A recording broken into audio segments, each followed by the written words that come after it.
Hello, fearless gamers. This is Matt the Vet. And this is Matt, your clown. And we are here today with... Romeo from Battle Foam. Okay, now thank you so much for joining us on our very first podcast. We very much appreciate it. It's exciting. We're breaking ground together. I'm stoked. Yes, it's really awesome. So we do have a couple of questions here that we'd like to ask you today, and we're not going to waste any more time, and we're going to just jump right in. All right, let me jump in here. The first question I wanted to ask you is how did the company get started exactly? So Battle Foam is a company that's been in business now for almost 4 years, and we really kind of stumbled upon the idea of doing this out of just a necessity to find a way to protect my personal miniatures. So I got it started in the hobby about almost 6.5, 7 years ago now. And for several years, I was just your typical gamer, just going from convention to convention, tournament to tournament, and just using the items that were available to the mass public, various transport systems that were out at that time. And it happened to be that I had basically gone to a show that the airlines did a really nice number on my models, and I was kind of pissed. I didn't even check them; they were just something that I put in overhead. I carried on. I had heard, even as a new gamer at that point, I had heard don't ever check your bags, if you have models. And I brought them on board, but still, just other people's bags, in the overhead, smashing things around, the airplane taking off, whatever it was, just that light smacking around ended up breaking a bunch of my stuff. I got to my show, and was just kind of fed up with the whole system, if that makes any sense. I thought it just wasn't an ideal enough solution for me. Right. And I had a normal job then. I had another business that I was operating, and miniature industry was not even in my forecast as something to ever want to do or even knew much about outside of the cool models. And went from there and just decided, let me kind of use some of the stuff I have laying around my shop for my other business, and see what I can come up with a good solution. So I built a few prototypes and whatnots, and went to a convention in Vegas. This was Games Day in Vegas, the last Games Day, if you can remember how long ago that was, at Treasure Island. Huh. And many moons ago, right? When GW still cared about us. Yeah. So we, I went there and I brought this foam stuff I had made for myself for my Imperial Guard, and just happened to be traveling in the elevator one day after one of my rounds. Was going up to my room to get some food, and had a bunch of guys kind of just filled in the elevator with me, and had my foam in my hand, basically all stacked up nice and neat. And the guys were just like, "What is that? Where did you find that? Where did you get it?" And very inquisitive and very much excited that somebody had created not only shapes that fit all the models perfectly, but without plucking anything out. But it also had my army's name on it, and they were like, "Oh my God!" It was Schaefer's Last Chancers, I think it said on them, if I remember correctly. So that was my army. It was IG Army. So they were like, "Man, that's so cool. That's just the coolest thing ever. We'll pay whatever you want to get that done." And from there, the ears perked up, went back to the old Bat Cave, and got Alfred involved, and him and I created the ultimate, belt with all the accessories you can imagine. So that's kind of how I went. From there, it was just throw it out there on the internet, and it grew on its own organically from word of mouth, really. That's pretty interesting. Cool. I do find it funny that the moment you mentioned your models getting kind of jacked up in travel, Matt and I both just went ugh. like there's that palpable physical reaction that we both had. Yeah, the sigh. They're like, "Oh crap." Yeah, it's like, oh great. That's funny because you actually also already asked my the second question that I had for you, which was whether or not the custom aspect of your products was something from the start, and clearly that was. Yeah, we wanted to, when I first decided to do this, it was a one-man show. There was no other employees. Nobody was involved in the business. So it was just really myself asking as a gamer the ultimate question, how do I want my stuff to travel? Right. And it was kind of like an open palette. I could do really anything because it was my own stuff, and it wasn't about, well, what's too expensive or what's too inefficient or what's too efficient or whatever. So for me, it was, okay, I want something that is going to make sure these things do not break ever. And what is my best option for that? So customization was just a natural thing. Because, as a tournament player, I pretty much had a tournament list. My army really didn't change much. So at that point in time where I didn't care about maximizing storage. It was more about really utilizing the space I had and maximizing, my own list and getting everything in my list perfectly fit so it would never break. And that's all I cared about. I didn't worry about, what if I had, Mephiston, or what if I had, 2 more Lehman Russes, or whatever, combination of models. Yeah. Right. Which is interesting, and it's really seems to have sticked around because, recently, I don't know if you've ever checked out our YouTube channel or those who are watching have been keeping up. We're doing this Legends of War system where we're building armies from the get-go. And with me, I originally said, I threw in all these drop pods into my army, and quite literally the first thing I thought of when I said, how am I going to transport them was, well, I got to go and buy battle foam because they're the best at drop pods and making bags like that. Right. And so I think we have 8 drop pods in one tray. We have an 8 drop pod tray for the Maniac that's running the all drop pod army. So I know where you're coming from. With crazy ideas and concepts and having them customized to your army list, Yeah. So, for those who are just starting out with the hobby, just bought their whole army and they're on their way out to go up and get to the gaming store, what kind of bag would you recommend for a player who's just starting in this hobby? Sure. So, one of the things that people, when they hear about battle foam from word of mouth or from a friend, or they see it at a tournament, they don't own it yet. The first thing they assume is, well, it's too expensive. So that's the number one thing that almost everybody associates with us, because people have labeled us as kind of more of the higher echelon bag, the kind of, Ferrari of the bag system.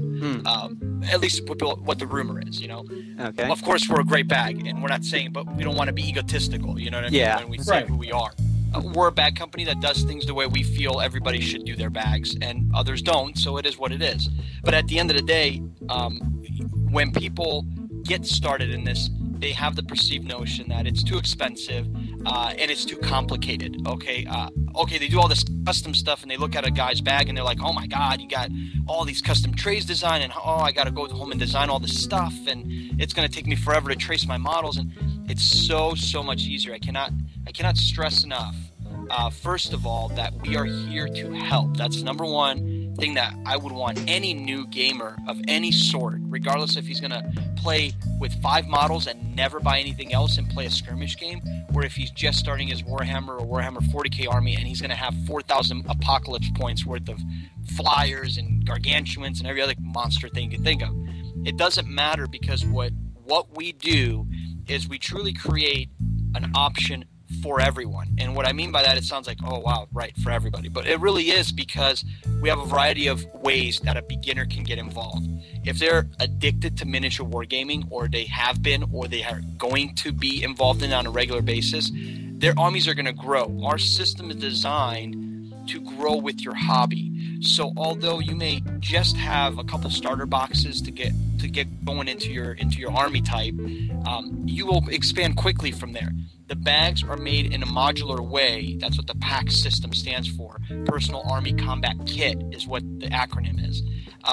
What it means is that most of the bags, not only do the foam in those bags all fit in each other, so you can use the same tray in any size bag, but many of the bags actually attach together and create almost like a pyramid of bags that are still travel friendly and can get you from point A to point B, but at the same time, you don't have to buy the biggest section, which is the 1520 XL, that fits 1,520 models in there. Yeah. It really does. It fits 1,520 28mm models. You don't have to go with that. You can go with the 432, which is a great beginner's bag, because it will still hold 1,500 to 2,000 points worth of Warhammer 40k with ease, regardless if you have flyers or if you have tanks or if you have, whatever, you can still fit it in a normal 432, which is a very small bag.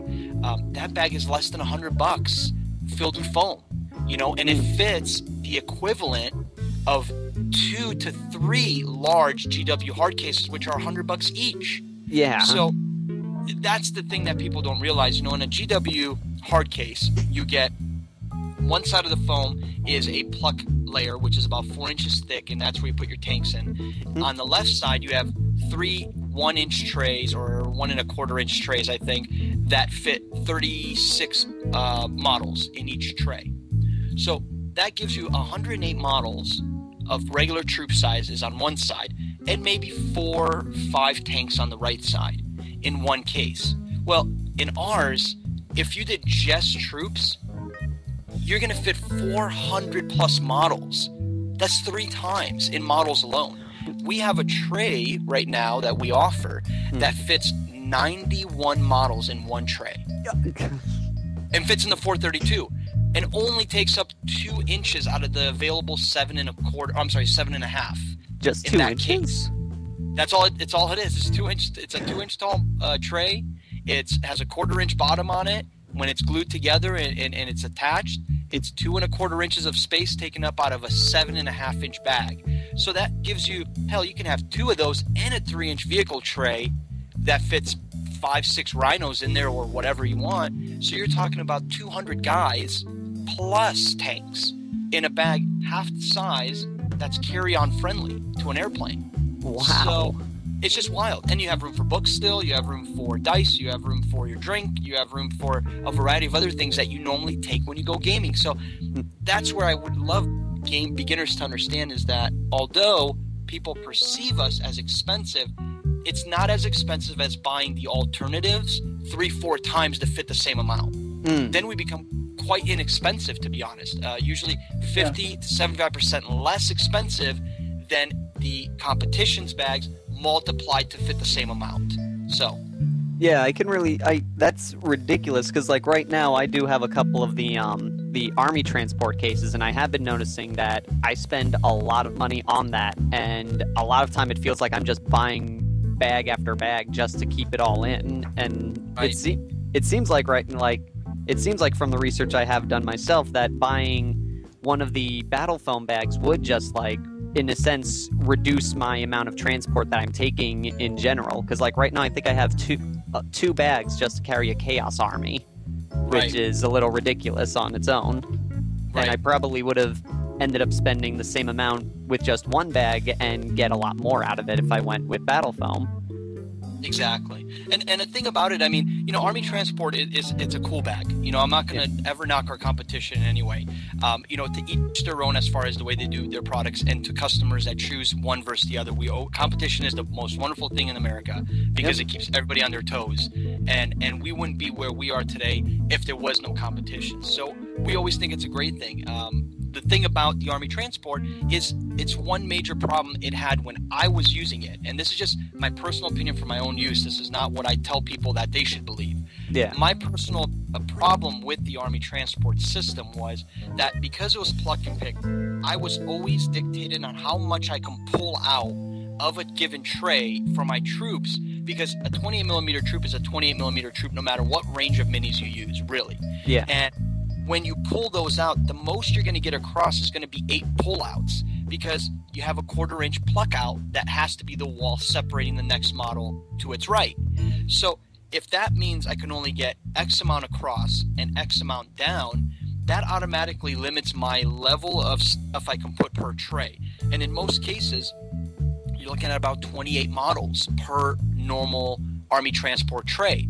So take, for instance, a standard, let's go with a Space Marine Army because it's the easiest to imagine. Yeah. You have a Space Marine Army, you're going to have normally, 3 tactical squads? That's 30 guys right there, right? Mm-hmm. You're going to have maybe a squad of Terminators, let's say 10 more guys. You're going to have some sort of HQ unit, maybe an Honor Guard unit, so it goes with the HQ, maybe 5-6 more guys there. And then you're going to go into your vehicles potentially, unless you're a salty and you have a bunch of salty. Let's just keep it simple. Mm-hmm. So just right there alone, you're talking about anywhere between 40 to 50 models, regular human-sized models.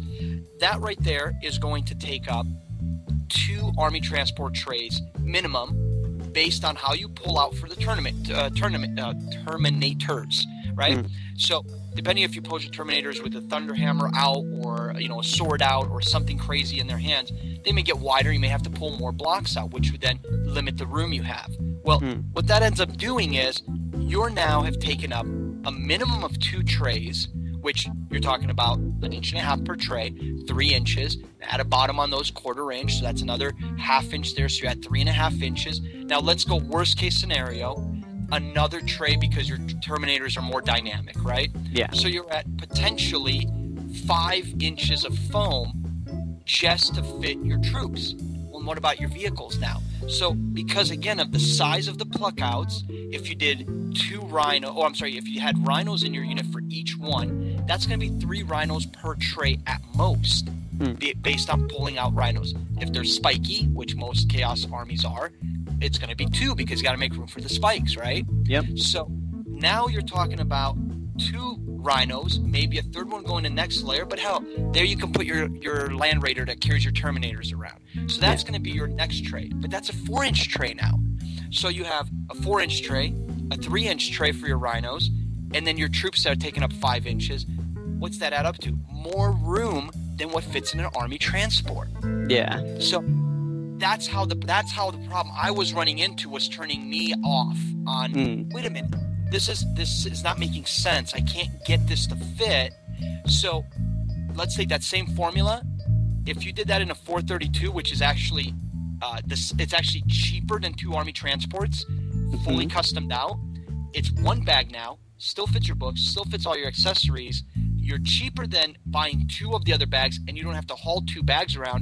But it fits all of those items plus room to grow. That's really impressive. It's kind of wild. It's kind of wild how it all kind of works out when you build it out. So now with this going off, we've been primarily talking about 40K. Recently, there have been a lot of games that are popping up that have been growing in popularity. There's War Machine, there's Infinity. I believe Mini Wargaming's Dark Portal is on the rise of getting pretty popular.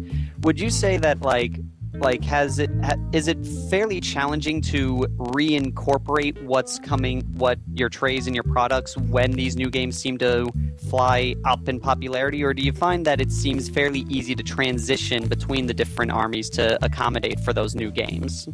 Yeah, so I mean the thing that you touched on that's really important is every game has its own shtick. War Machine, not very many vehicles, if any at all. I mean, battle engines and colossals now are like the big thing, but those really can't really consider vehicles. They're more mechs, robotic kind of things, or large beasts. Infinity.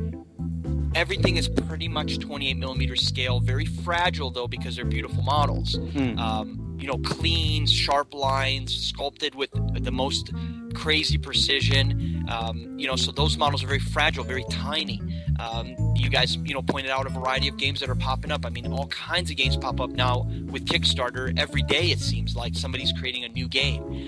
The one thing about Battlefoam that is quite different and actually exclusive compared to any other company that makes any sort of transportation is we are partnered with many of these companies, if not all of the up-and-coming ones. For instance, we're the official back company of Privateer Press, Infinity, Corvus Belli, Dark Age and Cool Mini or Not, Mantic Games with all of their different games that they do, Spartan Games for Dystopia, Uncharted Seas, Firestorm Armada, Heavy Gear Blitz, DP9, oh god, I'm missing one here, hold on, Mercs Miniatures with their Mercs game. So and of course Flames of War Historicals. We're partnered with these companies and have multi-year deal. I forgot one more, Weird Miniatures, Malifaux. We're partnered with these guys for multi-year contracts, and what that means is that we work directly with the owners and creators of these games before many people even see their models or their game even released. So we create custom cases and foam based for their game and where their game is growing to. So, for instance, on the Privateer side, we've been partnered with Privateer for almost 3 years now.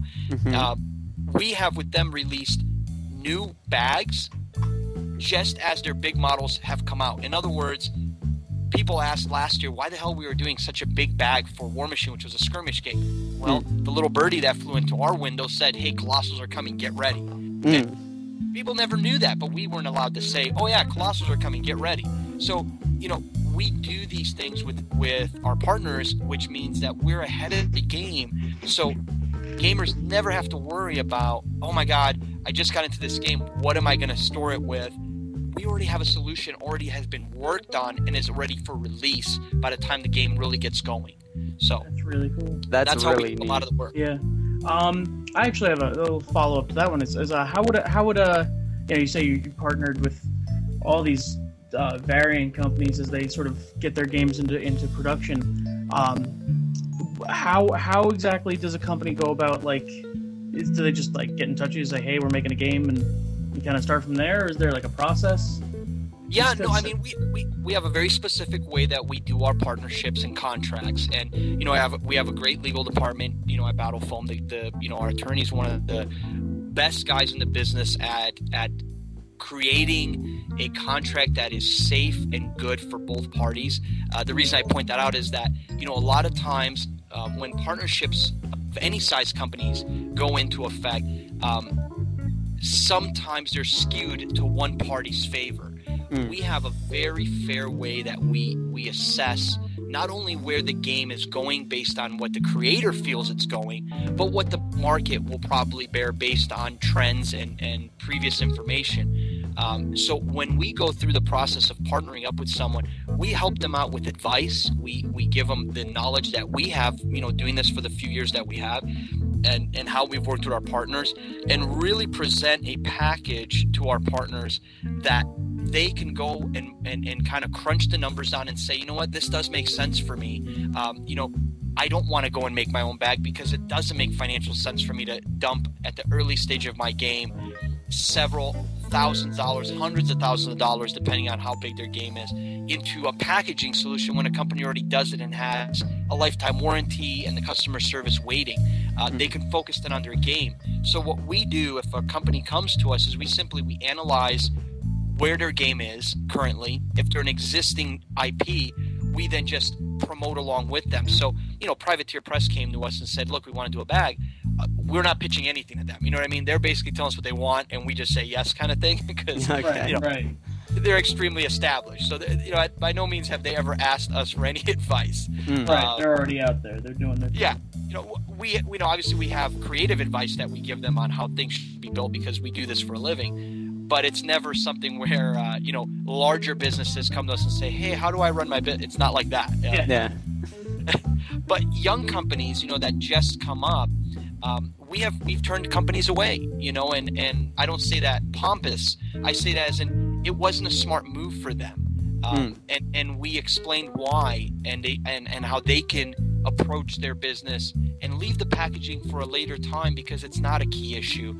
And some of these companies have thrived because they didn't waste all of this initial investment in a customized bag to start, and they just went with a pack system bag and put it on their website and offered it as a solution, and kind of would gauge then how just using a Battle Foam bag as a starter then maybe transitions into a solution with a custom name or a private label on it.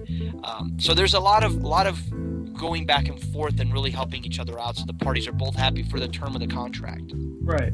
Okay. That sounds pretty good. One other question I had, I was genuinely curious. What was the most challenging product that you had to create? Ooh, wow, that's a good one.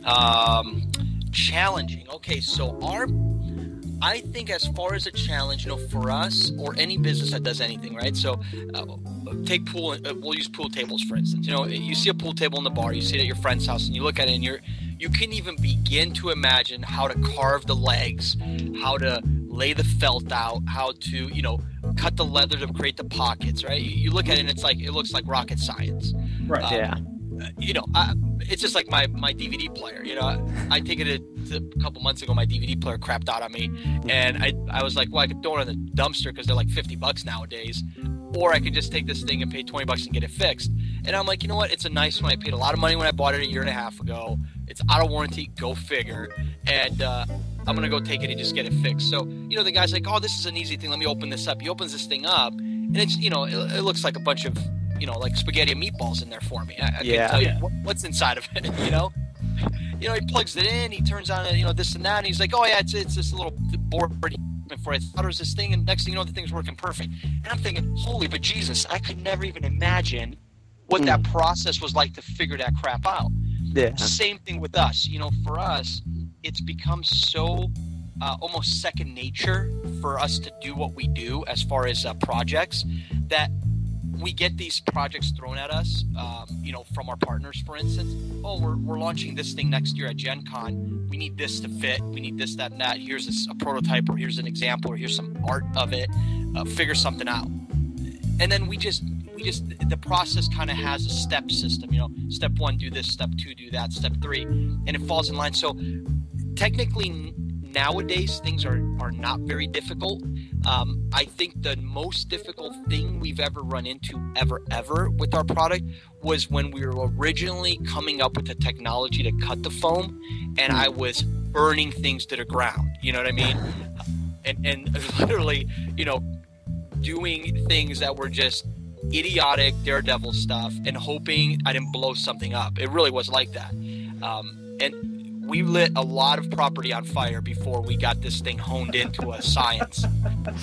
So I would say that was the hardest, is just the startup was insanely dangerous and hard. But now it's patented and it's all solid and we don't have to worry about it anymore. So learning curve is over. Wow. Okay, so I've just got one last question here I'd like to ask you, and that is, what can you tell us about future plans for the company or any new products that are in the work? Well, how wonderful that you asked me this just a week before Gen Con, so I can actually tell you the truth about stuff. Okay. Because if you had asked me 2 weeks ago, I would have been able to say just stay tuned. But actually, we are going to be releasing news, and you guys might beat us to it, on Friday on our newsletter and also just some videos.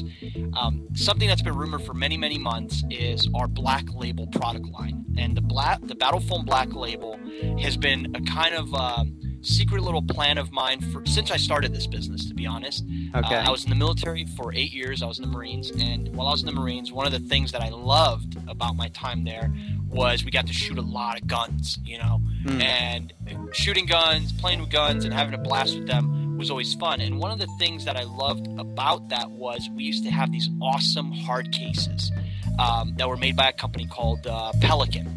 Okay. And these hard military Pelican cases for our guns were watertight, so water resistant, sand resistant, pressurized, so you never had to worry about stuff inside getting beat up real bad.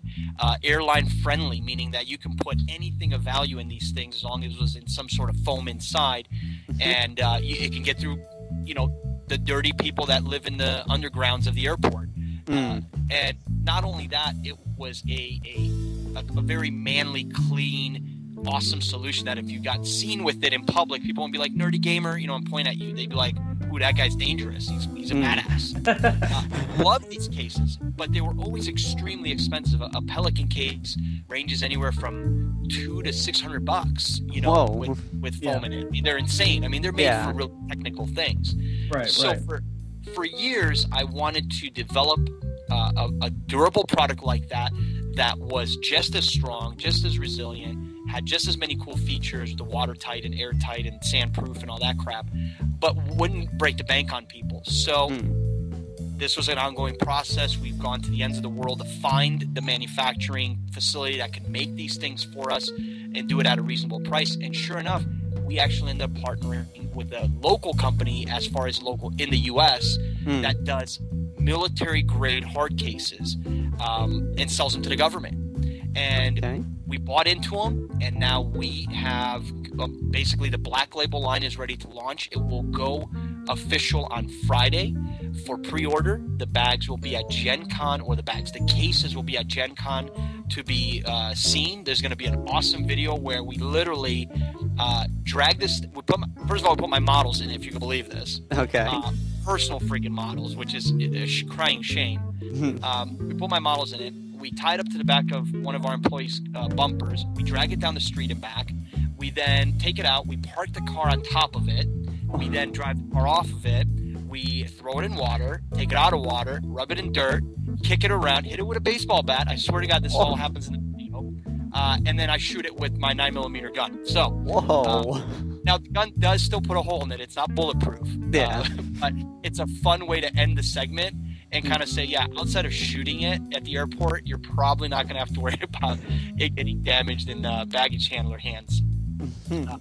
So that is our coolest product coming out, and that goes live in just a couple days, to be honest. Okay, That's and it's pretty called exciting. and it's called the Black The Label. Black Label, yeah. Yes, it's called Battle Foam Black Label. Links and things will be on our website, of course, with pictures and videos, and the entire line will be available, and it's going to be really cool. It's it is going to be a little more expensive than the standard stuff that you've seen from us. So again, our line is expensive already, but this is the Cadillac, of the cases that we offer. So it did need to fit a price point based on what they can do.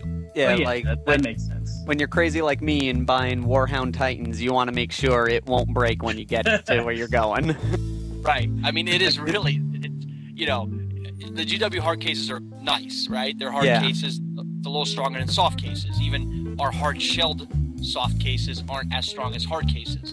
But the difference is the GW stuff, if you park the car on it, it would explode. Yeah. Park the car, and the car has a weird kind of tilt to it because it's sitting on top of a case. Yeah. So it's pretty neat. That's impressive. So you heard it here Very first, cool. Fearless Gamers. There's the new Black Label line from Battle Foam coming out on Friday. If you're going to be at Gen Con, check it out and be one of the first ones. And you can check out this awesome video and cringe every time they do something crazy to this case. Yeah, I want to to see this video. This video looks like it's pretty awesome. Yeah, it's going to be up on Friday, so get ready to be entertained. We're going to have a good time with it. Alrighty. Sounds Well, good. thank you very much for joining us today. And, No problem, guys.